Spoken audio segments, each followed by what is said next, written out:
আসসালামু আলাইকুম dear students. আজকে আমরা উদ্ভিদ টিস্যু কালচার নিয়ে আলোচনা করব।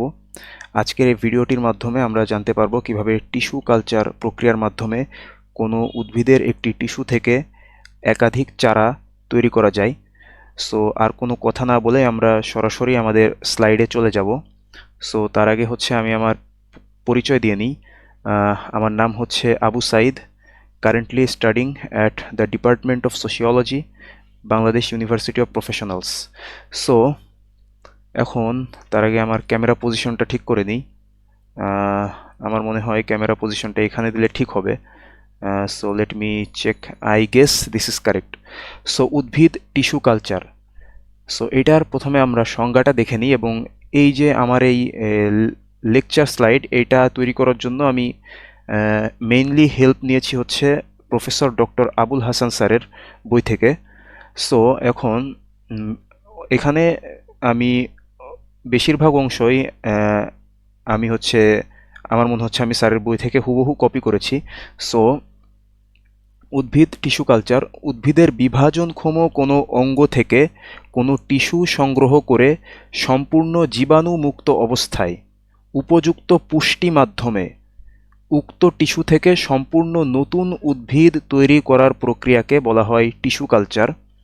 অর্থাৎ উদ্ভিদের বিভাজনক্ষম যে কোনো অঙ্গ, অর্থাৎ উদ্ভিদের যে সকল অঙ্গ বিভাজনে সক্ষম, সেই সকল অঙ্গ থেকে যে কোনো টিস্যু সংগ্রহ করতে হবে। এবং টিস্যু তৈরি হয় সেলস দিয়ে, একাধিক সেলস মিলে একটা টিস্যু তৈরি হয়।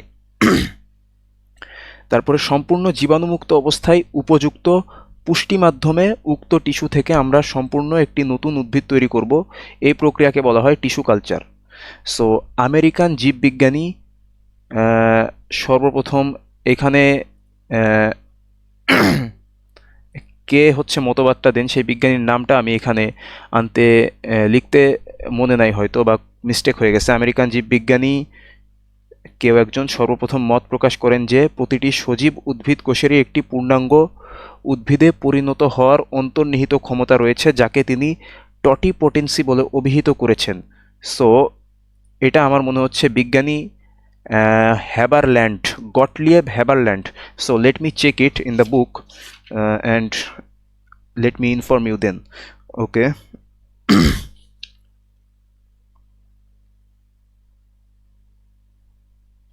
So I was wrong, এটা হবে মর্গান, ঠিক আছে?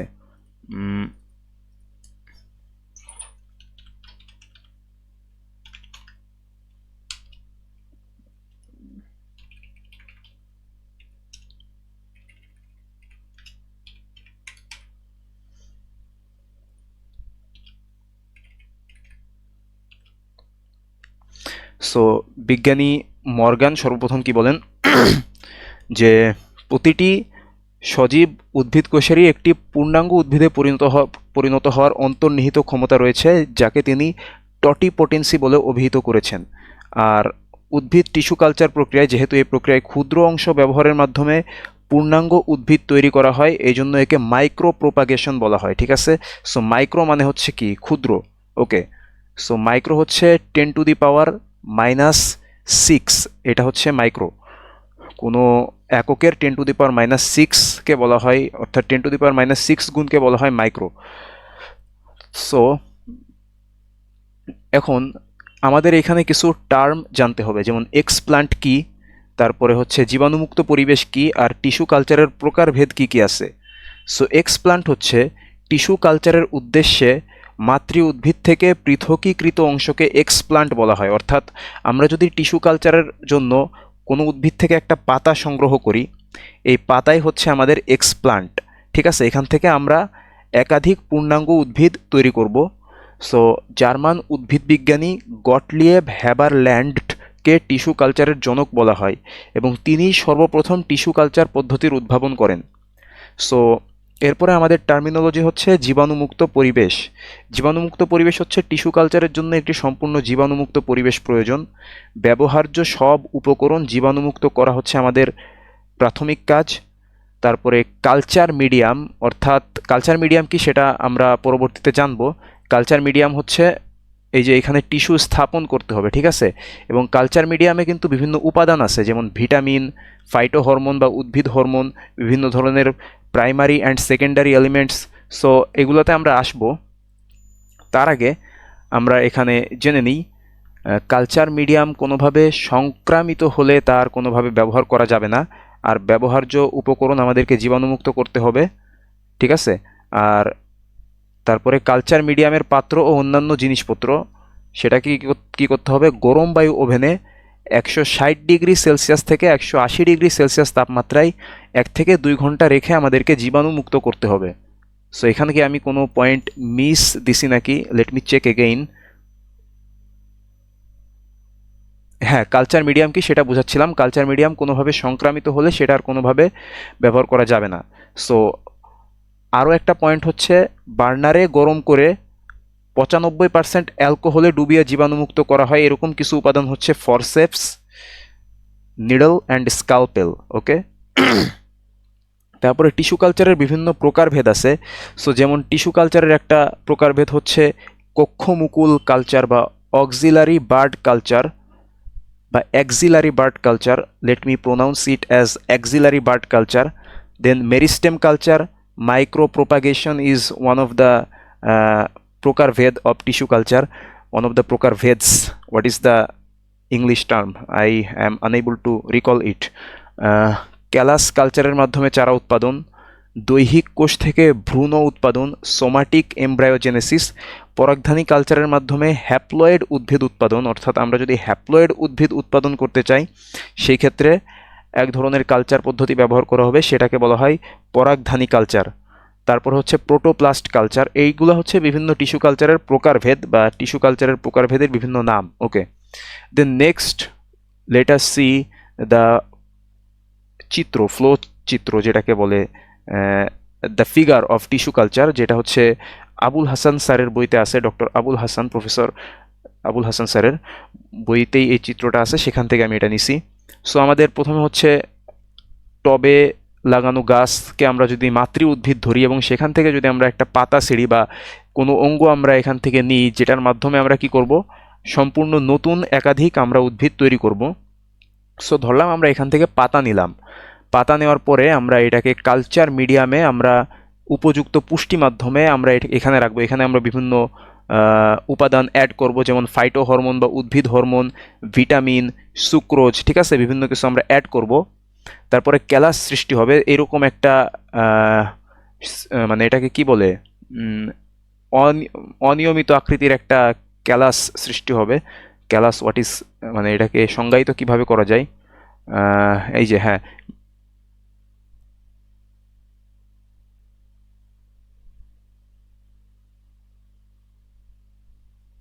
এই যে হ্যাঁ, অবিন্যস্ত টিস্যু গুচ্ছ তৈরি হয়, ঠিক আছে। মানে এক্সপ্লান্টকে একটা নিয়ন্ত্রিত কক্ষ, সেখানে রাখলে যে অবয়বহীন অবিন্যস্ত টিস্যু গুচ্ছ তৈরি হয়, যে সেটাকে আমরা ক্যালাস বলতেছি, ঠিক আছে।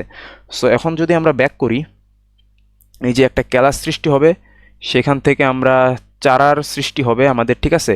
চারা সৃষ্টি ছোট ছোট চারা সৃষ্টি হবে এবং চারাতে আমরা এরপরে মূল বা রুট বা শিকড় কিভাবে সৃষ্টি হবে সেটার জন্য আমরা কিছু উপাদান প্রয়োগ করব। এর মধ্যে মূল সৃষ্টির জন্য পৃথক মিডিয়ামে এখানে আমরা স্থাপন করব এখানে, যার কারণে এটার মূল সৃষ্টি হবে। যেমন উদ্ভিদের মূল সৃষ্টিতে সাহায্য করে এরকম একটা হরমোন হতে পারে অক্সিন, ঠিক আছে। So according to the best of my memory, so auxin হচ্ছে একটা হরমোন যার মাধ্যমে উদ্ভিদের মূল সৃষ্টি হয়। সো মূল সৃষ্টি হবে, তারপরে হচ্ছে টবে আমরা সেই চারাটা স্থাপন করব, একাধিক চারা।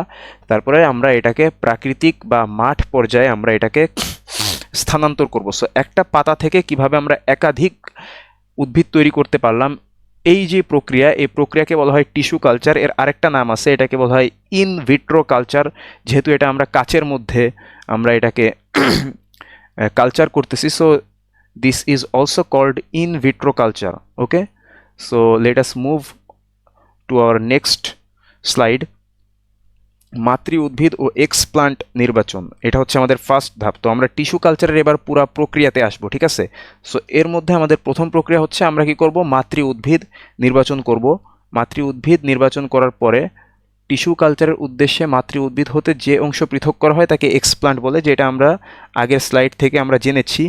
তারপরে সাধারণত কাণ্ডের শীর্ষ মুকুল, ঠিক আছে, অর্থাৎ উদ্ভিদে যে কাণ্ড আছে তার শীর্ষ মুকুল পার্শ্বমুকুল এক্সপ্ল্যান্ট হিসেবে অধিক ব্যবহৃত হয়, এমনকি আমরা পাতাও ব্যবহার করতে পারি, চাইলে কচি পাতা এটাও আমরা ব্যবহার করতে পারি। তারপরে 2 নম্বর পয়েন্ট, আমাদের 1 নম্বর পয়েন্ট শেষ। প্রথম স্টেপ হচ্ছে আমরা মাতৃ উদ্ভিদ এবং এক্সপ্ল্যান্ট নির্বাচন করব।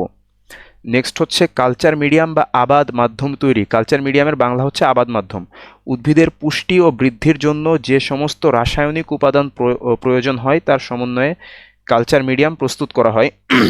এর মধ্যে বিভিন্ন ধরনের মুখ্য ও গৌণ উপাদান, ভিটামিনস, সুক্রোজ 2 থেকে 4%, তারপরে ফাইটো হরমোনস বা উদ্ভিদ হরমোন, মাধ্যমকে ঘন করতে জমাট বাঁধার জন্য একটা উপাদান ব্যবহার করা হয় যেটাকে বলা হয় অ্যাগার। ঠিক আছে, এটা সঠিক মাত্রায় মেশাতে হবে।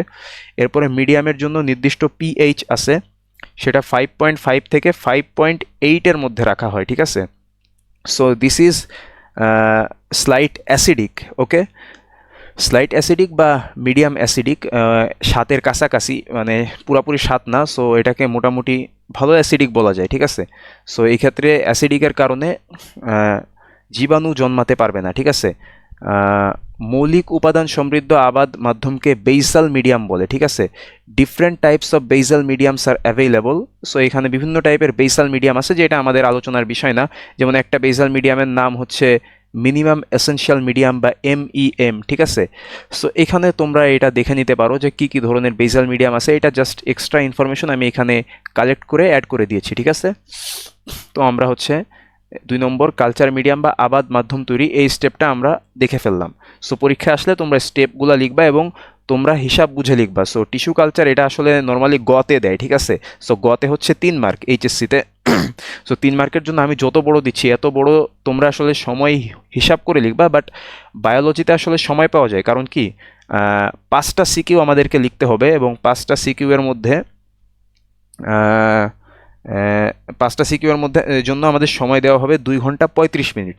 সো 2 ঘন্টা 35 মিনিট যেহেতু সময় পাওয়া যাবে 5টা সিকিউর জন্য, অন্যান্য ক্ষেত্রে আমরা দেখতে পাই বাংলা বা ইংলিশে, বা আমরা যদি এসএসসি লেভেলে যাই বিজিএসে, ঠিক আছে, এইগুলাতে আমরা কি দেখতে পাই, এগুলাতে আমরা 60টা সৃজনশীলের জন্য 2 ঘন্টা 30 মিনিট দেখতে পাই। বাট এইখানে আমরা 5টা সিকিউর জন্য 2 ঘন্টা 35 মিনিট, আরও 5 মিনিট এক্সট্রা থাকে আমাদের।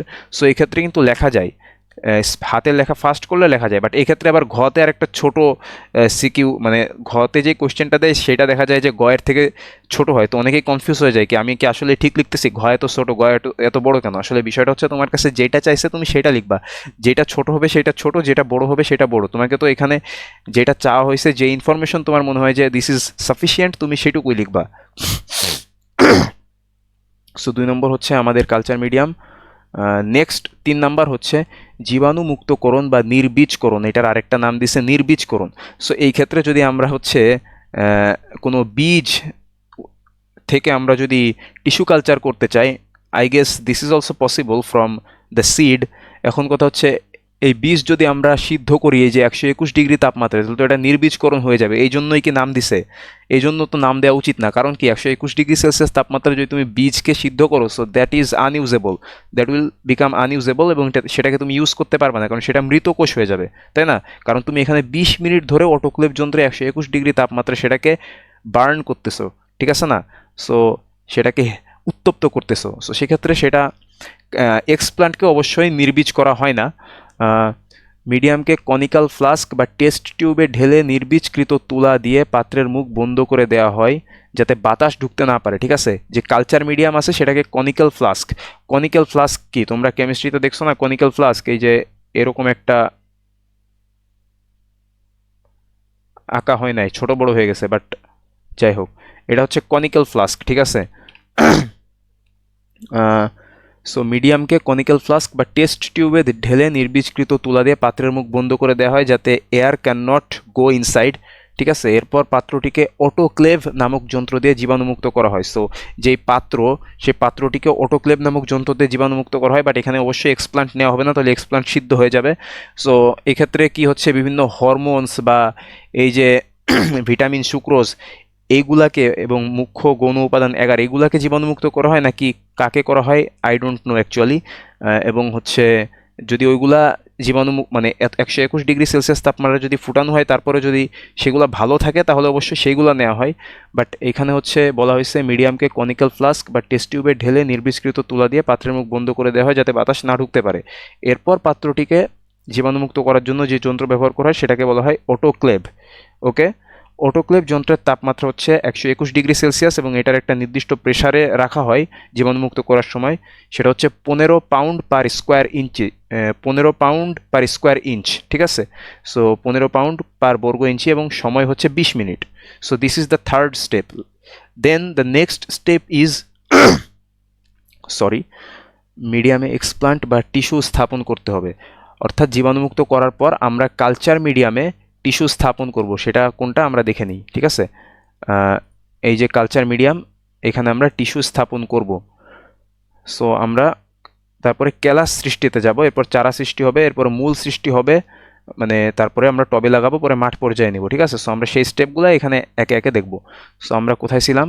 Let us go to that point again. So এরপরে হচ্ছে মিডিয়ামে এক্সপ্লান্ট বা টিস্যু স্থাপন করতে হবে। এক্সপ্লান্টকে নির্বীজ করে, মেইনলি হচ্ছে জীবাণুমুক্ত করে সম্পূর্ণ নির্বীজ অবস্থায় কাচ পাত্রে রাখা মিডিয়ামে স্থাপন করা হয়, অর্থাৎ কনিক্যাল ফ্লাস্ক বা কাচ পাত্রে এটাকে স্থাপন করা হয় উপযুক্ত পুষ্টি মাধ্যমে, ঠিক আছে? ওকে, দেন হচ্ছে ক্যালাস সৃষ্টি ও সংখ্যা বৃদ্ধি। ক্যালাস কীরকম? Formation of callous and multiplication. So এখানে আমরা ক্যালাস সৃষ্টি হবে, এই যে, সো আমি এখানে এটা নিলাম, এই যে ক্যালাস এখানে সৃষ্টি হবে, ক্যালাস থেকে আমাদের ছোট চারার সৃষ্টি হবে। সো আমরা sorry for my disturbance. Callous সৃষ্টি ও সংখ্যা বৃদ্ধি। মিডিয়ামে এক্সপ্লান্ট স্থাপন করার পর পাত্রটিকে একটি নিয়ন্ত্রিত কক্ষে রাখা হয়, অর্থাৎ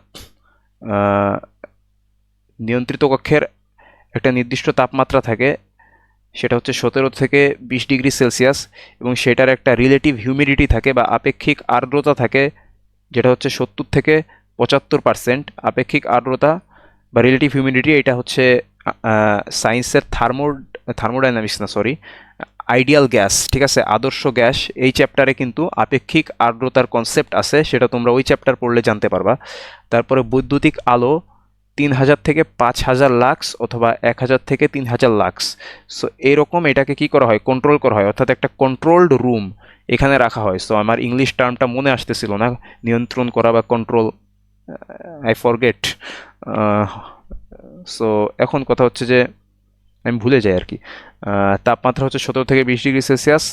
এই মেইন ইনফরমেশনগুলো তোমাদেরকে পরীক্ষায় লিখতে হবে। আপেক্ষিক আর্দ্রতা হচ্ছে 70 to 75%, অ্যান্ড বৈদ্যুতিক আলো হচ্ছে 3000 থেকে 5000 লাক্স বা 1000 থেকে 3000 লাক্স। কয়েকদিন পর টিস্যুটি বারবার বিভাজিত হয়ে কোষীয় মণ্ডে পরিণত হয়। এক্সপ্ল্যান্টকে নিয়ন্ত্রিত কক্ষে রাখলে বা কন্ট্রোলড রুমে রাখলে যে অবয়বহীন অবিন্যস্ত টিস্যুগুচ্ছ তৈরি হয় সেটাকেই বলা হয় ক্যালাস। ক্যালাস থেকে একসময় অসংখ্য মুকুল সৃষ্টি হয়। দ্য নেক্সট স্টেপ নাম্বার 6, মূল উৎপাদক মাধ্যমে স্থানান্তর ও চারা উৎপাদন। এরপর যে ক্যালাস সৃষ্টি হয় সেটাকে আমরা কি করব? যে মুকুল তৈরি হয়, এই যে আমরা এই ক্যালাস থেকে যে মুকুলগুলা তৈরি হয় সেগুলাকে আমরা সাবধানে কেটে নিয়ে মূল উৎপাদনকারী মাধ্যমে রাখা হয় বা মিডিয়ামে রাখা হয়, এবং সেখানে প্রতিটি মুকুল সৃষ্টি করে পূর্ণাঙ্গ চারাগাছে পরিণত হয়। What is this? মুকুলগুলোকে সাবধানে কেটে নিয়ে মূল উৎপাদনকারী মিডিয়ামে রাখা হয়, ঠিক আছে?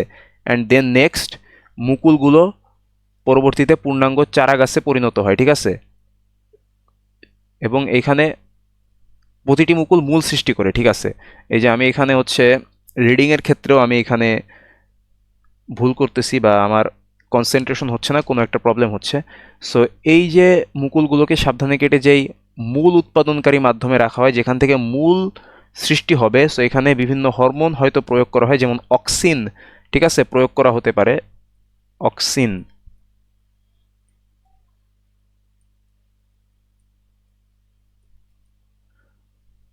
এবং সেখানে প্রতিটি মুকুল মূল সৃষ্টি করে পূর্ণাঙ্গ চারাগাছে পরিণত হয়, ঠিক আছে?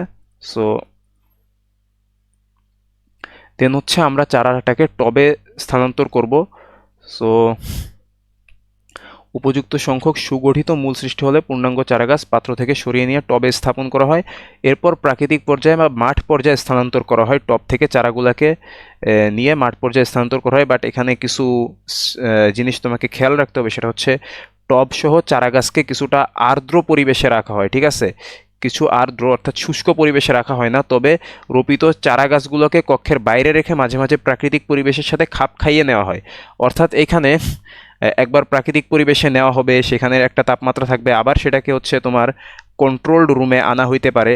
সো একবারে ডাইরেক্ট একটা জায়গা থেকে এক জায়গায় মানে নিয়ে গেলে সেক্ষেত্রে গাছ মারা যেতে পারে, ঠিক আছে? সো এই ক্ষেত্রে গাছকে হচ্ছে কিছুটা খাপ খাইয়ে নেওয়ার জন্য একবার কন্ট্রোল রুম, একবার প্রাকৃতিক পরিবেশে, একবার আর্দ্র পরিবেশে, হয়তো এরকম বিভিন্ন ইন্টারচেঞ্জেবলি বিভিন্ন জায়গায় রাখা হয়, ঠিক আছে?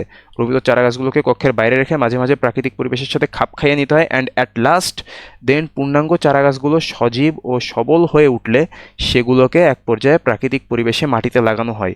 সো এইভাবেই হচ্ছে টিস্যু কালচার প্রক্রিয়া আমাদের সম্পন্ন হয়। সো এই ক্ষেত্রে কিন্তু যে সকল উদ্ভিদের বীজ হয় না, সে সকল উদ্ভিদ থেকে আমরা টিস্যু কালচার প্রক্রিয়ার মাধ্যমে কিন্তু আমরা চারা উৎপাদন করতে পারি। এমনকি হতে পারে যে অনেক উদ্ভিদ ঋতুভিত্তিক হয়, ঠিক আছে? সেক্ষেত্রে আমরা ঋতুভিত্তিক জটিলতা এড়ানোর জন্য আমরা টিস্যু কালচার পদ্ধতি ব্যবহার করতে পারি। সো এরকম আরও বিভিন্ন অপকারিতা আছে। সো আমার সুযোগ হলে ইনশাল্লাহ আমি পরবর্তীতে আবার ভিডিও বানাবো। সো আমাদের আজকের টপিক ছিল টিস্যু কালচার প্রক্রিয়াটা কি সেটা। সো আই গেস তোমরা সবাই এটা বুঝতে পারছো। আমি যতটুকু পেরেছি তোমাদেরকে বোঝানোর চেষ্টা করছি আর কি। সো আজকের ভিডিও এই পর্যন্তই থাক, ইনশাল্লাহ পরবর্তী কোনো ভিডিওতে আবারও দেখা হবে। সে পর্যন্ত আল্লাহ সবাইকে শান্তিতে রাখুন। আসসালামু আলাইকুম ওরহমতুল্লাহি ওবরাকাতুহ। So let me stop my video.